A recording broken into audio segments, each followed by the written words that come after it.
Hey, what's up guys? Everything Apple Pro here. Just got back from China and today we're going to be taking a look at their version of the iPhone 11. Well, anyways, the people that make the clones. So yeah, this is an interesting one. I've been seeing this in the news for quite some time. Been very excited to try it out. I know this little guy's excited. Check out the iPhone 11. We've got two different colors and this is their latest version with the triple lens setup. In a way, it'll be like the first working version of the iPhone 11 ever. And I'm genuinely curious to see their take on it. What did the finishes look like? What did the lenses look like? What's it running? What do the boxes look like? What did they mimic?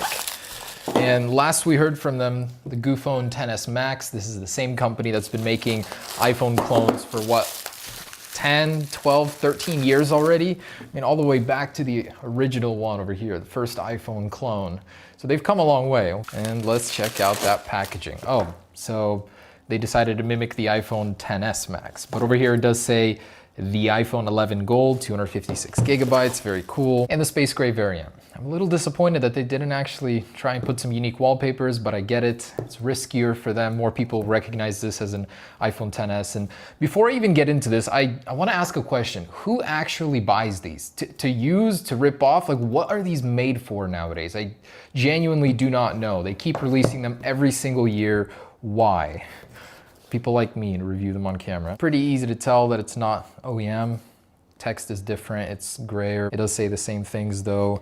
Over here, all the barcodes look different. So no one's getting fooled by this, there's no way. It is embossed on the front, but you can tell the packaging is not the highest of quality. Although the text does look really good. Nice and shiny. Okay, well, let's dig in. And here we go. So right away you can tell the cards are a little different. The presentation is different here. And what do we got? Does this one reference AirPower? Oh, they actually reference AirPower on the clone version too. That's so funny. Even Apple removed that from theirs. And we've got a SIM card tool. Another one to add to the collection. Okay, and here it is. Ooh, it's got a very heavy feeling to it. And ooh, there it is. Oh my goodness. That looks nothing like what it's supposed to look like. It is square. I think that's the only similarity here. The flash unit is way too close to the top. The lenses themselves are, oh my goodness, they look dinky.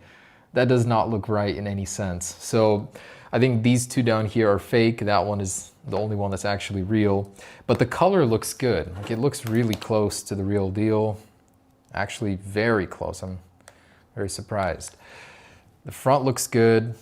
And let's go ahead and power it on. On the bottom, the antenna bands are actually mimicking that of the XS now, so the speaker setup is better. The last clone I tested, I don't know how long ago, was not this good. And the luster, just the shine, they got that right. Positioning wise, everything is correct. Although the antenna bands look a little strange. Correct boot up sequence. I mean, it feels, just by weight alone, I would not be able to tell. They made this thing very, very hefty. And I'm very curious to see what it's running. Did they make a mock version of iOS 13? And accessibility is turned on right away, assistive touch. Is there a touch to wake feature? In the space gray version, I just want to see how close they got on this one. Oh, wow. This one looks better in my opinion. Blends this in better.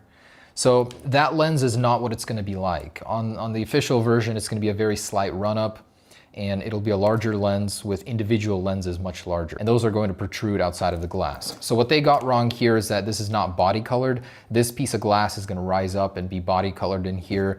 On this one, it's not. That's a difference that we know of already. And the iPhone text down here looks kind of cheap, not like the real deal. Yeah, it's a little wonky looking. That's the easiest thing to get right, but they never do. And with no tap to wake, I have to physically press the button. Ugh. Okay, already fully set up for you. So someone down there decided to save you the trouble, and let's turn this accessibility off. It looks old. Oh, no back swipe. Instant deal breaker. Oh my goodness, that's like what makes iPhone the iPhone, is the back swipe, but they removed it. And iOS 12.0. I'm a little disappointed that they didn't even put the effort in to make it run iOS 13, a mock version at least, and it's the first version. Let's see if we can get some Wi-Fi going and software update to iOS 13, because I'm not liking this. And about that chin area, so yeah, it's a bit chunky, but considering the quality elsewhere is pretty decent, I'm willing to overlook it, even though that's what you're going to be looking at 99% of the time. So they've certainly come a long way. iPhone clones in 12 years, before when you had a stylus and it was nothing like the original. Now for some people you could get fooled, you know? And there's no new rocker switch over here. The volume rocker remains the same. It does work at least. Let's see if there's a software update going here. I'm very disappointed. Attention to detail is not that good here. Basically iOS 12. Oh, the control center is a whole separate page that slides down. Is there 3D touch? I'm not seeing it. Yeah, they didn't even bother with that. Maybe on the home screen here. Oh, okay. So a long press or haptic touch is 3D touch on these guys. Otherwise, yeah, it looks just like an iPhone in the settings. And the app switcher, I guess it does work. The switching between apps like this does not work though. So on the surface level, before you start using the software, it might get away with it. But once you actually get into it, not at all. Question, if this was the lens, would it be fine? This one is still, I'd say, about 2 times larger than the iPhone XS Max. The official one is going to be even larger, but even so, it doesn't look too bad. Like seeing it in real life, it's not bad at all. You can get used to this. Most people won't even notice after a few days, few weeks with it. For so much complaining, I think it's unsubstantiated. It doesn't look like anyone tried that hard. I like the physical side of it looks good, but the software is just not there. And there it is. So the Geekbench score on iPhone clones, I'd say, hasn't changed in over 5 years. They use the same processor every single time. Android 6.0, so that's a downgrade. Sometimes they come with Android 8 and quad-core 1.3 gigahertz. That's 1/10 the score of the iPhone XS Max. Apple XS Max 11, in case you were wondering what the new iPhone would be called. Anyways, next up, let's go ahead and take a look at that camera. So we now have a triple lens camera, one of those being an ultra wide lens, 120 degrees field of view, according to the leaks. And let's go ahead and see this feature. I am so ready. One of my favorite features from the Galaxy S10. Let's check it out. And for some reason, like not just here in the camera, but everywhere, it's as if I'm using iOS 10, like a really, really old version of iOS. The buttons, everything, it's just bad. Man, oh, look at this. The music app is from years ago. So there is a portrait mode and with just one depth effect, but it doesn't work at any distance. Okay. Yeah, I don't know. I'm not liking this in the least. So let's go outside and test out what they say is a 13 megapixel camera. Realistically is likely a 8 megapixel, 5 to 8 megapixel. All right, so the camera app actually looks really good. It's in full screen. It's deceiving on here, and the zoom function is straight in the middle of your content. Nice. I swear, whoever made this software like did not care. They slapped it on from a year-old device.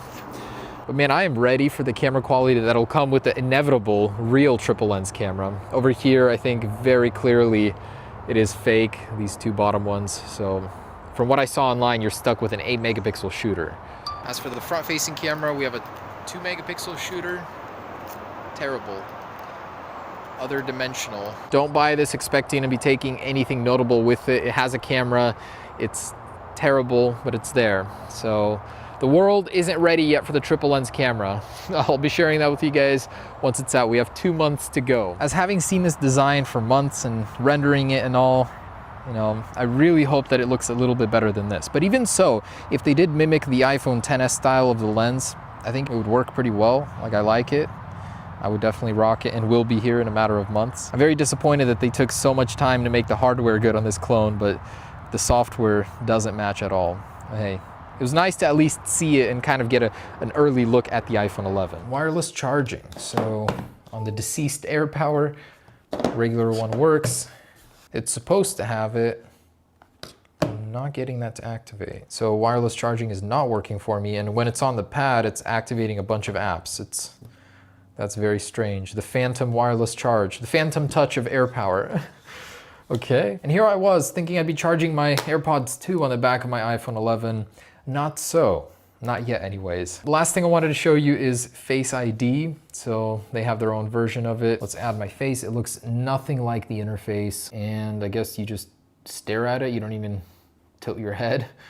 Okay, my face has been registered and it works. Cool. Let's try the cameraman's face. Yeah, so it works for him too. How nice. Share your Face ID with strangers. All right, last thing is let's take a look inside and hopefully not crack it because this seems like real glass. Oh, that came out ridiculously easy. Do not do this to your iPhone clone without turning it off, but I'm sure it doesn't even matter. So that plastic surround just broke off. It didn't want to come out, okay. All right, so as you can see, the LCD was carved around the notch. It's genuinely a real notch. And a very tiny 2-megapixel shooter over here. And you can tell that all of this over here is heavy metal to give it the weight. Without this, it would have felt very, very cheap. Now, oh, I forgot to mention, this does have dual SIM. So let's take a look at that. Oh, wow. They actually copied Apple's dual SIM layout. The SIM card tray has the same stack dual SIM. Otherwise, it's really unremarkable. Nothing really to report here. Yeah. Oh, other than the fact that it opens differently. Wow, actually, I just realized this is the first iPhone clone that actually opens the same way the iPhone does. Most of them I open from the back. So there it is, guys, the iPhone 11 clone. The real one should be coming out here very soon. But would I recommend this? I would say absolutely not. Unless you're trying to just get a feel for the iPhone 11 beforehand, this is not worth your time or your $100. I was unimpressed. The software, if at least they put in a little bit more effort on the software, maybe. But anyways, guys, hope you enjoyed it. Peace.